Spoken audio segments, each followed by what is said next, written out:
Olunaku lumu One day, gamba nti COVID aluma. say COVID is painful. COVID aluma oli ayasooka. The first COVID, you N'abeeno remember? yabatuga. It also killed the people here. Si be Uganda bokka. Not only Uganda. Naye yannuma. I also contracted COVID. Saamanya. I didn't know. Bantu tennakasera mu I was ddwaliro. taken to the hospital in Nakasero. Simanyi. I didn't know.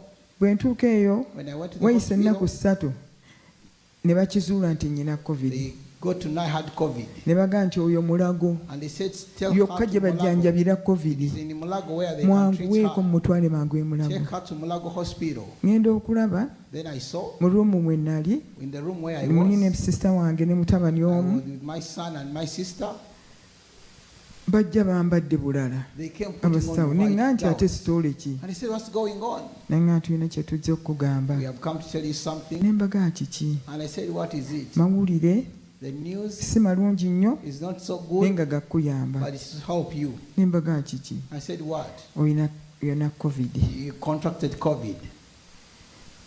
ne mbaga kiki And I said, what? totya They said, don't fear. ojja kuwona You'll be well. bonna tebafa Not everyone abeeri dies. eri be batera okufa But those in other places die. neffe wano tuli But bulungi in this hospital, we are era okay. bagenda And you kujjanjaba are going to be treated. tugenda kukusindika e We are going Mulago to send you to Mulago. ne mbaga nze I saagalayo said, no, I can't go to Mulago.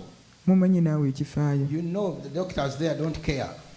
ne mbaga nze saagala ne mbaga nti ojja I kgenda said to them, I'm not going to that hospital. kubanga yokka gye tubajjanjabira They said that's the only place they treat nga COVID. COVID yakajja When COVID had just started. nange nenga nti kale I said, sirina okay, I kyakkola have nothing to do. kanjira mpumulamu ne baga nedda They said, let me rest a ambulensi bit. eri wali wansi They said, the ekulinze ambulance is waiting for you outside. nenga kino kitalo I said, what will I do? kwatakwata mangu ebubwo mangu Take whatever you have here. nenkwatakwata mangu ebyange So I took my ne property sisita wange ne mutabani and my sister and my ne son. tukka wansi We went downstairs. bwe tutuuka wansi When we reached there, ne banyingiza mu kyambulensi emabega they put me in the ambulance. banteekayo nzekka I was alone in there. terina muntu No one was there to touch. netandika okukaaba I began crying. bulijjo empitako mpulira mpulire I would see it pass ng'olwo by, nze ndimu but now I'm inside the ambulance. siraba na gye ndaga I don't see where I'm going. neekaaba I began crying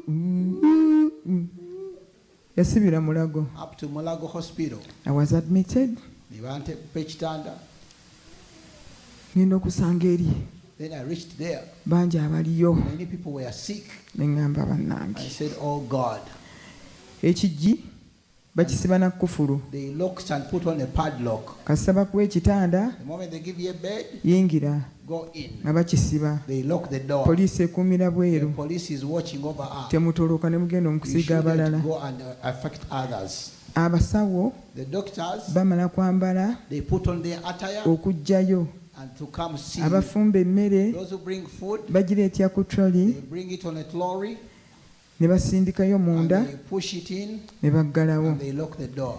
abano abalimu If akangubanguba you have power to walk, be bagabira you bannaabwe go and give to others emmere food. mukama yeebazibwe Praise the Lord. ne tubeera mu mbeera efaanana bwetyo So nga we were in such sigitegeera a situation which I didn't understand. nyina ekizibu I had a problem. nga nyina allergies I had some allergies ku antibiotics to antibiotics. bwe bajja ne mbagamba So when they came and I ne told bagaa nti them, gwe ojja kubeerawo and they said, you'll be ako here. akajanja ani yabigamba Who told you you are allergic to what? tebampa ddagala okumala They nnaku never 3 treated me for 3 days. tya nti watugambye gwe munnange You said you were allergic paka lwe bavaayo omusawo omu until one doctor came naŋŋaana ye ggwe lwaki tokola and amalala said, why are you doing this? ne mugaa nti enjogera ge I mazima told them, I'm telling the truth. kigambe dokita Tell the doctor naye tonnagenda kubanga ebibyo bibi because this is so bad. tulaba otandise okuggwamu You're about to lose it now. mukama yeebazibwe Praise the Lord. dokita bwe yajja So when the doctor came in, ne mugamba I told the doctor I'm nga allergic. sinnaba kumugamba Before I told him, abeeka ne batandika okukubira abasawo ab'enjawulo people amasimu from home began calling other doctors ne babagamba and they told them ekizibu kyange the problem I had ne bwe bampisizza and how I had been treated. kati dokita omukulu bwe yajja, So when the doctor came in, Dr. Bruce n'ajja Dr. Bruce came in, n'aŋŋamba lwaki wagaanye eddagala ne and he said, munnyonnyola why did you refuse the medication? n'aŋŋamba nti ani yagamba nti I oli said, I'm allergic. allergic. And who said to you you are allergic? Ne mugamba nti bankebera ate bwe bazimpa mpisibwa bubi. And I said, when I take that medication, I get repercussions. Ani yagamba? Ne mugamba Dr. Luzige Who yaŋŋamba told you? It is my doctor, era Lucy. akimanyi bulungi. And he knows that. Nagamba oyo nasoma naye Oh, I went to school with him. nja kwogera Let naye. me call him. Yabadde ankubira ne ku He ssimu nga was even simanyi. calling me. I didn't know. Tujja kwogera We kale. will talk about it. Nja kukomawo. I'll come back later. Mangu nnyo ate n'akomawo. He came back again. N'aŋŋamba ambuulidde And he said he has told me ekizibu kyo. your Naye problem. kaŋŋende mu famasi. Let me go to the pharmacy Selectingira eddagala and eritagenda select kukola something bubi. that is not allergic to you.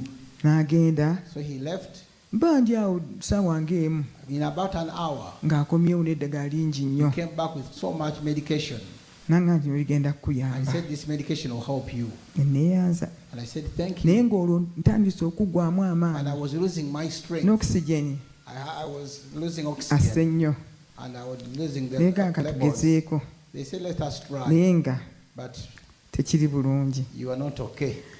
Olunaku olwaddako oba tandise eddagala The next day after taking medication, gera kubeera bubi. it was worse. Nembeera bubi nnyo. I was worse. Genda okulaba nga sikyasobola na kutuula, I couldn't even sit up. sisobola I kuyimirira, couldn't stand. siyinza kuva mu I kaliirikali. couldn't leave the bed. Nembeera bubi. The situation was bad. Tebatukkiriza kuba masimu, We are not allowed to call no one. naye ng'obeerako n'okwata ku ssimu n'ogira But you message can nga press tebakulaba. separately and write a message. Naye mba ntunula ku ssimu yange, I was looking on my ndi phone. bubi nnyo mmanyi nti ŋŋenda. I knew I was gonna die. Ŋŋenda okulaba nga bampeereza message. Then I saw a message come on my phone. Munenga kitalo. Oh, we send our condolences. Omwana w'oyo yenna. Oh, your daughter has gone. Ng'olabye Sorry. omwana we abadde omulamu That daughter of yours ate ng'abadde n'olubuto who has been nga pregnant. kibi. Too bad. Ne ŋŋamba onayo I said, message what kind of message is this? katonange. Condolences? Ne neewuunya I was mba about- nkyali awo As I was nga there, message zijjanga messages began makumi coming in. ataano About kumu kumu 50, kumu kumu. 50 messages. Ezimu zaava n'eno wammwe. Condolences, other messages from Canada. Ne nkubira mutabani wange ne I mmubuuza called my son and I kiki said, ekigenda mu what maaso. is going on? Nange naffe twabiwulidde edda naye I said, tutya. they have told us you lost your daughter, but Balimba. they are lying to you. Ne muga oo. I said, okay. Nange ensi eyogera. I said, those are words of people. Biveeko. It's not true. N'enguma. So I got courage. Mba ndi awo mu dakiika nga 3. About 30 Nga minutes, message endala ezze another message came okuva ew'omuntu from someone gwe sibuusabuusa nti asobola who n'okunoonya. I trust and they cannot tell a lie. Tebatukkiriza kutambula We are not allowed to mu walk biseera around bya covid. in the times of Teri COVID. amanyi nti ndi mu kitanda e Nobody Mulago. knew I was admitted in Mulago. Bo balowooza ndi mulamu. They thought I'm okay. Bawulidde amawulire And they g'okufa had the death of my naye daughter. ebyange tebannabimanya. They didn't know I was also sick. Bo bampeereza They message are sending me messages. tebamanyi gwe They baweereza don't know message. who, what is going on in my life. Bwe bampeereza message eyo yasembayo When ne I got manya that ddala last message, ne mukubira Tom Jomba I called my ne son. mugamba I said to him, ali ludda wa. where is my Nange daughter? obwedda ali wano ne bbaawe. She has been here with the husband. Ne mugamba kale mumpeeko. I said, okay, let me talk to her. Ne ŋŋenda okulya nga yeebuzaabuza. Then I think he was saying, okay, he's not here. She's, you know, Ne mugamba kale mpa bbaawe. okay, let me talk to the husband. Yajjako bujja ssimu. Then he switched off the phone. Message ne zeeyongera. The messages came in. Omuntu gwe babulya message The person they are sending the messages to, ndowooza ali mu dakiika ze I zisembayo. was in my last minutes of life. Mukama yeebazibwe. Praise the Lord. Kye nakola What I did, ndi bubi I was in pain, naye nga nsobola okwogera but I could speak, n'obunafu nnyo. even though I was so weak. Ne ŋŋamba Omwoyo Omutukuvu I mukwano said, gwange Holy Spirit, my friend, yingira mu kamwa kange enter my mouth obuliro osaasaanye omubiri gwange gwonna. and go through my body. Ate And yingira mu kamwa kange enter my mouth okasibe n'olukoba. and shut it up, Ekibi n'ekirungi so that I will not speak nneme kyogera. anything good or bad. Mwoyo Mutukuvu Holy nkwebaza. Spirit, I thank you. Bwe namala ebyo After that, ne neezinga mu katanda kange ak'emulago I slept in my bed ne nsika kabulangiti mpola mpola and I covered myself ne neebikka. And I slept. Mukama yeebazibwe. Praise the Lord. Nga mmanyi nti I knew eddakiika zonna eziddako any next minute mbulawo. I'm the next one. Ne neezinga mu katanda kange ak'emulago. I slept in my bed. Ne nsika kabulangiti mpola mpola. And I covered myself. Ne neebikka. And I slept. Mukama yeebazibwe. Praise the Lord. Nga mmanyi nti I knew eddakiika zonna eziddako any next minute mbulawo. I'm the next one to die. Naye But eddakiika eziddako the next minutes neesanga ntambula I found myself walking olugendo on a journey lwa 4 hours. of 4 hours. Natambula olugendo I walked mu on this. maanyi amangi I ennyo was ennyo so ennyo powerful in this journey. nga ninga omuwala ow'emyaka I was 16 like I was sweet 16. mu maanyi amayitirivu ennyo. So much strength. Ne ntambula I walked. siina kantu kenkutte, I was carrying nothing. siina gwe ndi naye, I wasn't with nobody. saalaba ku muntu I yenna, didn't see nobody naye in nga this journey, ntambula but I olugendo. was walking. Nali ku street I was in the street ezijjudde amayinja full with stones, amalungi ennyo, precious stones, okuli emiti emirungi ennyo, good trees, ebimuli ebirungi ennyo, good flowers, nga birungi. so beautiful. Obudde saamanya I don't know the time, oba misana whether it was night oba kiro, or day. kubanga bwali very bright. It was very Nga bwe mulaba bright. ettaala eyo Like you see naye this nga light. bukubye wonna wonna It wonna, was lighted naye up nga everywhere. It walungi, was so good, walungi nnyo, beautiful. ng'emiti giri The trees, ogutunuulira gukwagala you naawe could ogwagala. look at it and it would love you back.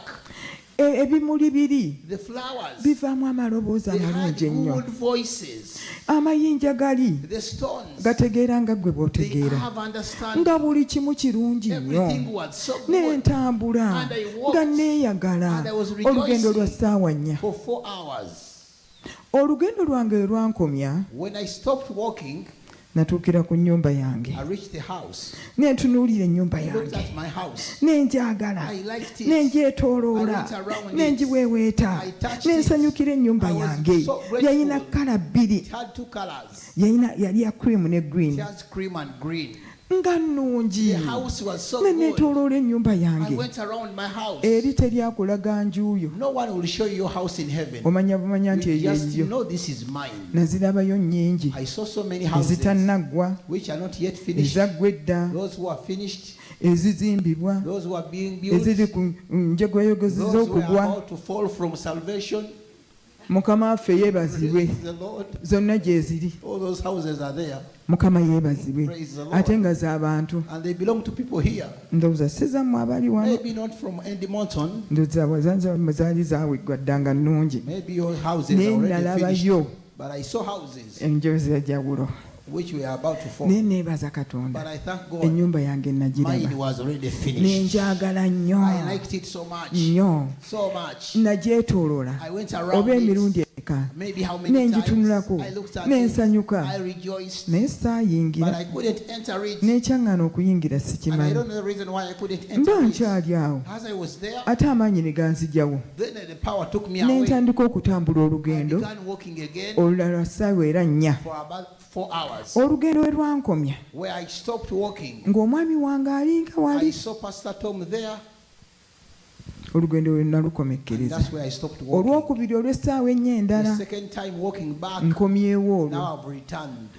ne ngira bwe nti, And when I did ne like nnyenya this, akakono. I shook my hand, Abantu abali mu woodi, and people who were in the balwadde ward, balwadde bannange, those who were nga bannange patients, akyali they mulamu, said she's still alive. bannange mulamu. She has come back. She's alive. Bataddewo ka screen.